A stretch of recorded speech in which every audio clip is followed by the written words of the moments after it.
des relations de coopération entre Paris et le continent. Est-ce un coup de bluff ou alors faut-il réellement prendre au sérieux ce que le président français qualifie de réorganisation? Alors, bien le bonjour, très cher Baudelaire Nguéné. Ça m'amène d'abord à inviter les panafricains qui nous écoutent à se référer à l'invitation, sinon à la convocation, de M. Jérémy Pellé, directeur général d'Expertise France, de M. Samuel Fringant, président directeur général de Défense Conseil International, abrégé DCI, et du général 2S Didier Casse, président des Georges Group, qui ont été auditionnés sur la politique de coopération française à l'égard de l'Afrique par les députés de la République. Vous pouvez trouver ce dont je parle sur la chaîne LCI, qui est la chaîne de l'Assemblée nationale, qui se trouve actuellement sur les réseaux YouTube. Alors, lorsque, en février, le 7 février 2024, ces barbouzes de Bockel ont été invités, la France avait déjà essayé de faire derrière le voile le constat de ce qu'ils étaient pour chasser, éjecter, dénuder de leur stratégie qui a toujours marché. Donc on invitait cette compagnie civile, sinon armée française, à l'image de Wagner, parce que c'est une compagnie de l'armée, c'est des mercenaires. C'est comme une société d'anciens soldats qui se mue en société de gardiennage et qui vendent leurs services à des structures étatiques, dont la Côte d'Ivoire est cliente.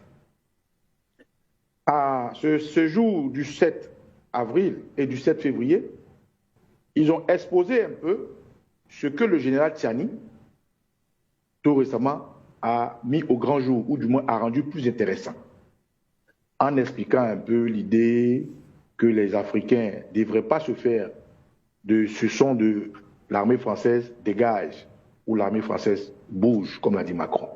Le général Tchiani a invité à enseigner aux Africains que nous sommes de ne pas croire au drapeau blanc de la France, parce que c'est de la manipulation.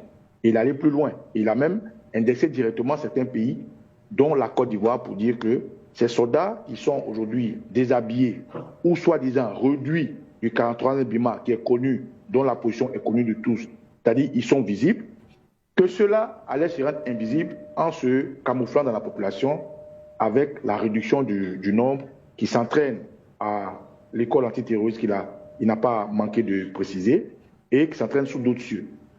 Aujourd'hui, la sortie de Macron répond à quoi?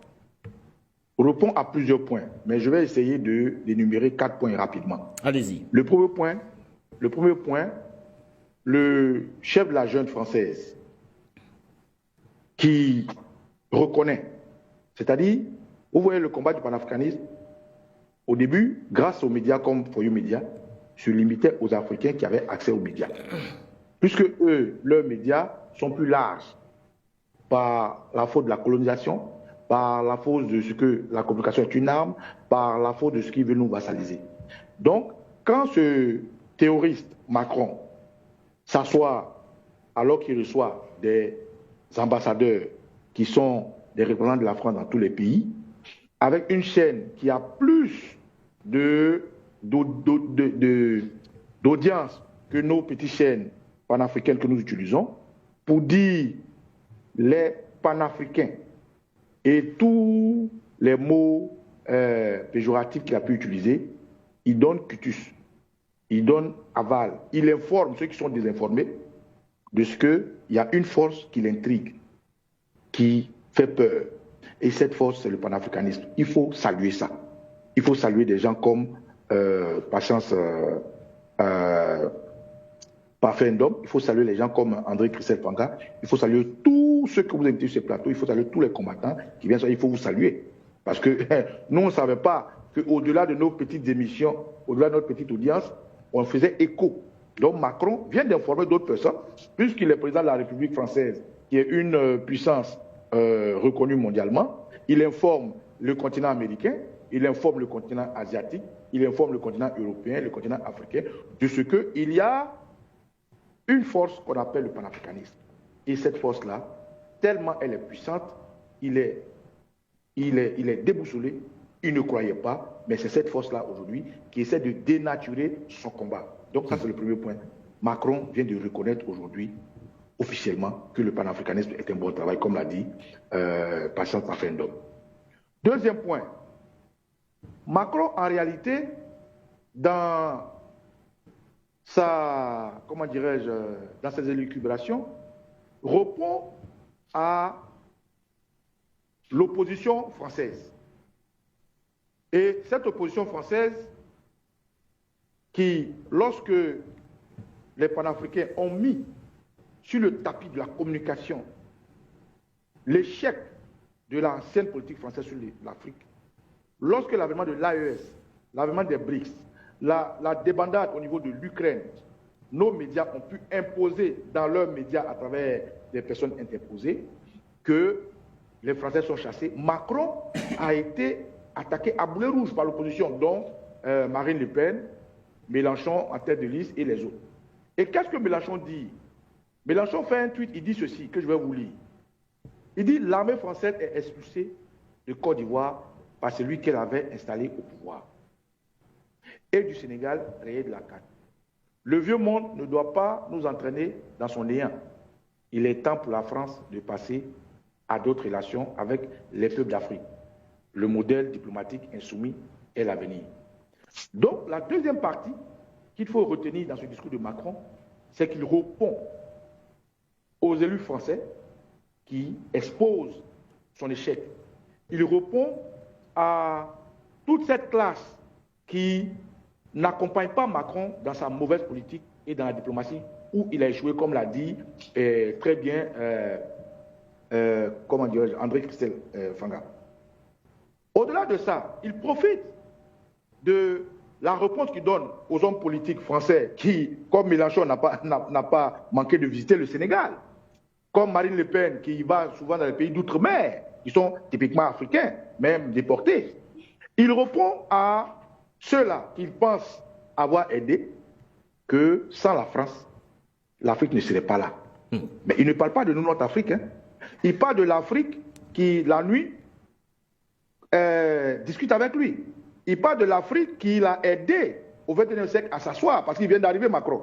Il ne peut pas s'arroger la victoire des autres comme De Gaulle sur l'Afrique et des Focas, parce qu'il n'était pas né comme il a dit dans son truc. Il a bien dit, il a bien parlé des liens où l'Afrique et la France, ils n'étaient pas encore nés. Tout ça, c'est des mots qui sont importants. Quand Macron finit de dire ça, il tense le Sénégal, il tense le Tchad en premier.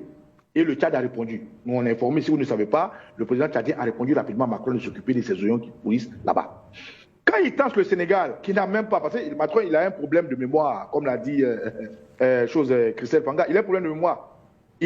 Soit il n'est pas bien portant, soit il pense qu'il est un dieu, mais je comprends.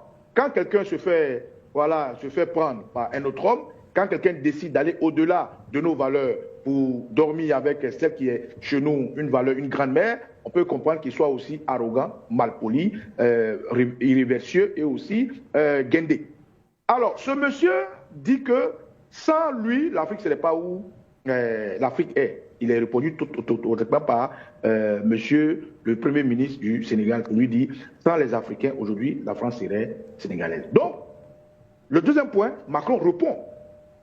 Et il règle ses comptes avec certaines personnes qui ont répondu automatiquement.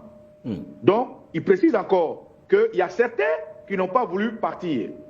Quand Macron dit ceci, qu'ils ont forcé la main, que certains ne voulaient pas partir, Macron parle des gens comme Alassane Dramane Ouattara, qui est venu au lendemain se vanter, se gargariser de vouloir, de ne pas vouloir partir.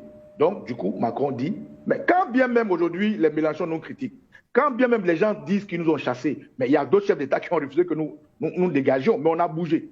On a bougé, ça veut dire quoi? Il ne dit pas on a bougé, on est parti. Bouger, c'est quitter un point A à un point B. C'est faire un mouvement. Mouvement comment? Mouvement qu'il expose dans le point 3 pour dire que c'est une manière de repenser l'avenir.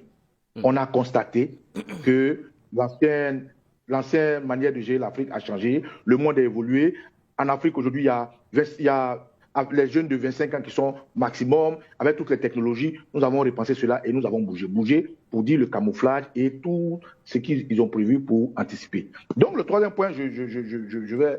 Le troisième et le quatrième, pour sortir au Kossissi. OK. Le centre d'attaque à ces pays, voire l'abandon, est un aveu d'échec. C'est un aveu d'échec quand Macron dit qu'aujourd'hui, nous avons repensé.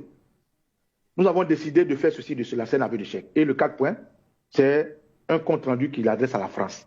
La France qui doute de son leadership aujourd'hui. La France qui, lui-même, il a dit « Ah, on dit que l'Afrique, c'est parti. » C'est des aveux. C'est un mea culpa que Macron fait à la France. C'est un Macron qui est groggy, un Macron qui est assommé, un Macron qui est éprouvé, un Macron qui, aujourd'hui, ne vaut plus rien qui se débat et qui singe devant ses ambassadeurs qui souffrent, comme il le dit, dans ces pays qui ne les veulent plus. En réalité, Macron a réalisé que les panafricains ont amené la barre très haute et la France-Afrique, c'est terminé et c'est nous qui l'avons imposé grâce à l'AES. Alors, bonne heureuse année et bravo à l'Afrique. Il faut tenir cette barre. Bravo à For You Media, bravo à ses compatriotes qui se battent et bravo à toute l'Afrique. Merci à vous, Kossissi Baba Nicolo. C'est une fuite, un devoir de mémoire qui est également élargi dans d'autres pays du continent africain. Mais dans un tel contexte, celui du déploiement des soldats français en Afrique, avec le rôle dont parle le président français Emmanuel Macron, doit-on nécessairement parler d'ingratitude de la part des dirigeants, de la part de certains dirigeants africains? Merci, camarade Baudelaire. Alors, l'ingratitude, il faut savoir ce que c'est. Aujourd'hui, les panafricains ont une chaîne qui nous permet de nous exprimer pour atteindre l'objectif de notre combat qui a amené aujourd'hui la force de l'AES, qui amène aujourd'hui des leaders africains à dire haut et fort ce qu'un homme normal, un pays souverain peut dire. Lorsque aujourd'hui on revient et qu'on remet en cause cette plateforme que nous donne For You Media et ses analystes, ça devient de l'ingratitude. Je t'ai rendu service. Le minimum, c'est de reconnaître quand même que j'étais là quand tu avais besoin de ça. C'est ça l'ingratitude. Ne pas reconnaître ce qu'on a fait pour toi. Tout à l'heure, mon très cher frère André Christel Fanga disait que nos médias ne sont pas de petits médias. Vous voyez, l'humilité possède la gloire. Lorsque vous rentrez dans une salle où il y a une fête, que vous êtes derrière, qu'on vous prend, qu'on vous met devant, on vous valorise. Mais si vous rentrez dans la salle, vous allez devant, et qu'on vous amène derrière, on vous dévalorise. Quand Emmanuel Macron, nous savons, est président d'un grand pays comme la France, qui a la technologie, qui a les satellites, qui ont une audience en termes de médias, qui vont au-delà des frontières de la France, qui vont au-delà de plusieurs continents. En termes scientifiques, on ne peut pas dire que nos médias, dont nous sommes fiers du travail, dont nous sommes fiers de l'impact. Parce que, je dis bravo, parce que l'impact de ces jeunes médias que nous sommes, qui avons combien d'années par rapport à ces médias que l'Europe utilise, c'est tout ça qui fait que je dis que nous sommes de petits médias, parce que notre date de naissance, notre impact, notre audience, on ne peut pas les comparer scientifiquement à ces médias-là. C'est pour ça que je fais. Alors, est-ce que c'est de l'ingratitude? Je dis bravo parce que l'impact de ces jeunes médias... Alors là, je ne sais pas, il y a un double son à la réalisation. Est-ce qu'on pourrait tout d'abord fermer le retour des appelants et laisser au Kossissi aller au bout? Allez-y au Kossissi. Emmanuel Macron dit l'Afrique est ingrate. Mais c'est une aberration, c'est grave. C'est pas, il y a un double son à la réalisation. Est-ce qu'on pourrait tout d'abord fermer le retour des appelants et laisser au Kossissi aller au bout? Allez-y au Kossissi. Lorsque l'Afrique Macron sous-entend que l'Afrique est ingrate, c'est grave. L'Afrique, ce n'est pas un pays. Hein. L'Afrique, ce n'est pas les amitiés que Macron a avec des terroristes comme Alassane Ouattara. L'Afrique, ce n'est pas des amitiés que les De Gaulle avaient avec le président Oufoué, le président Oufoué Bongo. Mais l'Afrique, c'est un grand pays. Quand on vous parle de l'Afrique du Sud, quand on vous parle des pays du Maghreb, quand on vous parle des pays comme le Cameroun, quand on vous parle des pays comme le Nigeria, quand on vous parle des pays comme le Ghana, quand on vous parle des pays comme le... Mais c'est immense. Donc, réduire cette immensité de grande valeur à une petite phrase, mais c'est une insulte grave. C'est un déni de la réalité et c'est un mensonge. En même temps que je dis ça, si Macron décide de faire assassiner le fils Déby, pardon, papa Déby, parce que ce monsieur, grâce aux panafricains qui l'attaquent aujourd'hui, s'est réveillé pour dire on s'en fout de la démocratie du Tchad et il met le fils Déby, en ce moment, le fils Déby est ingrat vis-à-vis de Macron. Oui, ça Macron peut le dire. Quand Emmanuel Macron, dont les prédécesseurs ont imposé le terrorisme comme Alassane Dramane Ouattara, qui, parce qu'il a voulu singer à être panafricain, vient s'asseoir pour dire, à partir de telle date, nous sommes de façon concertée, l'armée française sera, le 81 Bema sera rétrocédé. Il peut parler d'ingratitude. Et mieux, quand il parle d'ingratitude à ce niveau, il dit que c'est eux qui ont décidé. Il affirme de bouger. Macron dit ceci. Excusez-moi, je vais vous lire ça. Allez-y, au coup ceci. En une minute, si possible, avant d'aller au standard. Merci de me donner cette minute-là, que je puisse vous lire ça. Macron dit ceci. Le retrait des forces françaises de certains pays africains procède d'une volonté de réorganiser stratégique de nos armées. Il ne dit pas de notre armée avec les Africains, de nos armées, leur armée, armée française. Où se trouve l'ingratitude? Avec toute l'Afrique. Parce que beaucoup de soldats français ne sont pas dans toute l'Afrique. Donc c'est un mensonge. Et il dit ceci. Ce fut le sens de la mission que j'ai confiée à Jean-Marie Bockel, dont mes compagnons sont bien abordés, je ne vais pas me revenir dessus. Le général Tchani en a parlé. Mais puisque nous sommes polis, nous leur avons laissé la primauté de l'annonce. Je peux vous assurer que certains cas, ils ne voulaient pas signer cet accord. Il a donc failli leur forcer la main. Ce n'est donc pas vrai d'affirmer que nous avons été chassés d'Afrique. En ce moment-là, Macron parle à qui? Aux panafricains? Oui, nous avons aidé les pays africains à sortir grâce aux médias qu'eux-mêmes ont mis à notre disposition. Oui. Mais ces pays dont il parle là, qui sont-ils? Pour qu'il les nomme.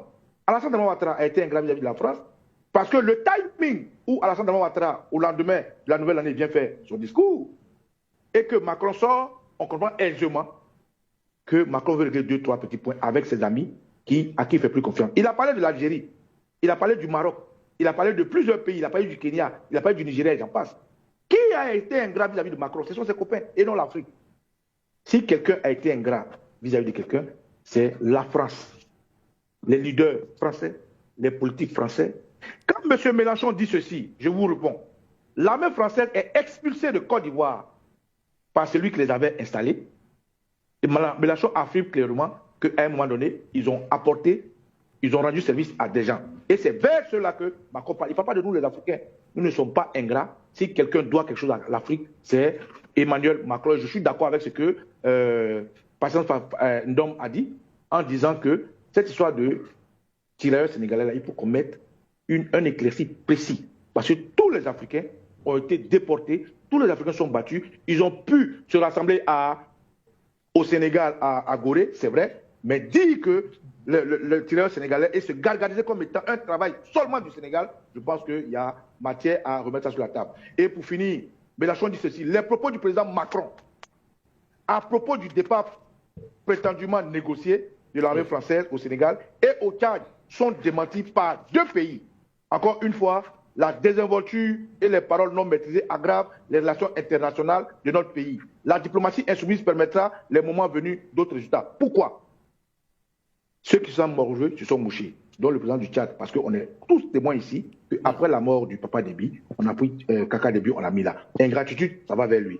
Voilà. Aujourd'hui, le Pour Sénégal sortir au répond. Kosisi. Pourquoi? Parce que hier, Macky Sall avait promis des choses au Sénégal et à Alassane Ouattara. Donc l'Afrique n'a pas été ingrate vis-à-vis de la France. La France doit beaucoup à l'Afrique, sa richesse, sa technologie, sa posture politique et aujourd'hui son numéro qu'il a dans le monde. Alors, c'est un mensonge, c'est un aveu d'impuissance et c'est une arnaque morale et politique que Macron vient de mettre. On n'a pas été ingrat, c'est plutôt lui qui doit beaucoup à l'Afrique et qui est ingrat. S'il ne sait pas, il faut qu'on lui rappelle ça. Merci à vous, Okosisi Baba Nicolo. Cette petite La team, après cette vidéo de Okosisi Baba Nicolo que vous venez d'écouter, moi ce qui me fait rire, c'est la sortie de Touré Mamadou. Touré Mamadou qui est sorti pour répondre à Emmanuel Macron. Bah, nous voulons que c'est Alassane Ouattara qui répond, ou alors le Premier ministre. Je sais pas, il faut qu'il y ait une réponse, ou le porte-parole du gouvernement, qu'il réponde à M. Emmanuel Macron. Comme tous les gouvernements ont fait du tic au tac, ils ont réagi tout de suite pour que M. Macron sache tout de suite que voilà, il s'adresse peut-être à d'autres personnes, mais pas à eux. Touré Mamadou, lui, veut se blaguer. Vous puisez votre légitimité sur la puissance française. Vous ne pouvez rien. Ça veut dire, si la France dit que vous n'êtes pas légitime, vous ne l'êtes plus. Parce que toute votre légitimité, vous la portez grâce à la France. C'est elle qui a fait de vous les dirigeants de la Côte d'Ivoire. C'est elle qui est venue bombarder la Côte d'Ivoire, alors qu'il y avait déjà un homme installé, sacralisé par le Conseil constitutionnel, selon les règles du pays même. Et vous, vous avez décidé de ne pas respecter les règles du pays. Vous êtes parti plutôt demander à la France qu'est-ce qu'elle trouvait de mieux pour vous. Elle est donc venue vous imposer. Ceci en utilisant des armes. Ceci en prenant la vie de plus de 3000 Ivoiriens. Ceci en bombardant le palais présidentiel, la résidence présidentielle. Voyez-vous, qui est légitime aujourd'hui pour répondre à la France? Ce n'est pas vous. C'est pourquoi on dit que ceux qui causent le problème ne peuvent pas l'arranger. C'est ceux qui cherchent la solution, qui ne sont même pas à l'origine du problème, qui peuvent arranger le problème. Non, ce n'est plus vous. Vous n'êtes pas mieux placé aujourd'hui pour nous parler du panafricanisme dans votre gouvernement parce que vous n'êtes pas des panafricains et vous n'avez jamais été des panafricains. Ça ne va donc pas commencer aujourd'hui. Arrêtez donc de vous amuser avec nous. La team, il faut dire à Touré Mamadou qu'il ne doit plus continuer à nous blaguer. S'il veut répondre au président Emmanuel Macron, qu'il propose cela au conseil ministériel, qu'il propose à Alassane Ouattara, écoute monsieur le président, laisse monsieur Michelin. Vous connaissez Michelin? Michelin, c'est le porte-parole, le gros Michelin, le porte-parole d'Alassane Ouattara et de son gouvernement. C'est lui qui vient tout le temps se moquer des gens et il manque le respect au peuple ivoirien. Donc il peut laisser Michelin venir en tant que porte-parole du gouvernement, lui-même venir répondre à Emmanuel Macron. Sinon, Macron a déjà dit, hein, il a laissé Ouattara à la primeur de l'annonce. En dehors de la primeur, il n'y a rien. D'ailleurs, même pour qu'il puisse se mettre d'accord, ce n'était pas facile. Donc c'est par pitié, donc par reconnaissance et par gentillesse qu'il a accepté cela. Et c'est ça qu'on appelle pays souverain, Ouattara et Ouattara. Ouattara n'est pas un homme souverain. La Côte d'Ivoire avec Ouattara n'est pas souveraine. Et il faudra seulement que le président Babou passe. Même avec Tcham, je doute que la Côte d'Ivoire soit souveraine. Parce que Tcham est déjà en train de nous dire aujourd'hui que lui aussi puise son relationnel chez Barack Obama, qui n'est même plus président. Quand on sait que Barack Obama et Trump n'ont pas la même vision politique. Donc malheureusement pour Tcham, il est l'ami d'Obama. Obama était président, il ne l'est plus. Aujourd'hui c'est Donald Trump qui est là. Et Donald Trump n'a jamais été d'accord avec Obama. Donc on peut déjà imaginer ce qui peut en découler. La team, Touré Mamadou veut répondre, mais il n'a rien à dire. Qu'Emmanuel Macron a été clair. Et si Ouattara pense que c'est du faux, qu'il revienne faire une vidéo.